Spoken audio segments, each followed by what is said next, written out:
বেশ কয়েকদিন হলো ঠান্ডা তো পড়েইছে, সাথে রোদেরও কোনো দেখা নেই। কালকে অনেকগুলো জামা কাপড় কাচা ধোয়া করেছিলাম, একটা জামা কাপড়ও শুকনো হয়নি। সকালবেলা ঘুম থেকে উঠে সেগুলোই আগে মেলে দিলাম। চারিদিক কুয়াশায় ঢাকা, আজকেও মনে হয় না যে রোদ উঠবে। তারপর চলে এলাম বাসি বিছানা গোছাতে। ছেলের তো আজকে স্কুল আছে, তাই ছেলে স্কুলে গেছে, তাই সবার আগে বিছানাটাই গুছিয়ে নিলাম। বিছানাটা সুন্দর করে গুছিয়ে তারপর আমি চলে এলাম ঘরদোয়ার ঝাঁটা নাতা দিতে।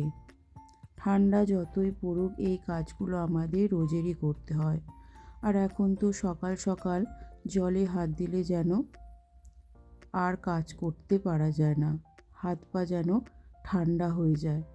তবু কাজগুলো যে আমাদের করতেই হবে, ঠান্ডা যতই পড়ুক না কেন। গোটা বাড়ি ঘর দুয়ার সুন্দর করে ঝাঁটা নাতা দিয়ে পরিষ্কার করে নিলাম। কালকের তো বেশ কিছু জামা কাপড় শুকোয়নি, আজকে অল্প কটা জামা কাপড় জাগিয়েছিলাম, সেগুলোই এখন ধুয়ে মেলে দিচ্ছি। আজকের এই ছোট্ট মিনি ব্লগটা এ পর্যন্ত। কেমন লাগলো জানিও, ভালো লাগলে লাইক শেয়ার সাবস্ক্রাইব করে দিও।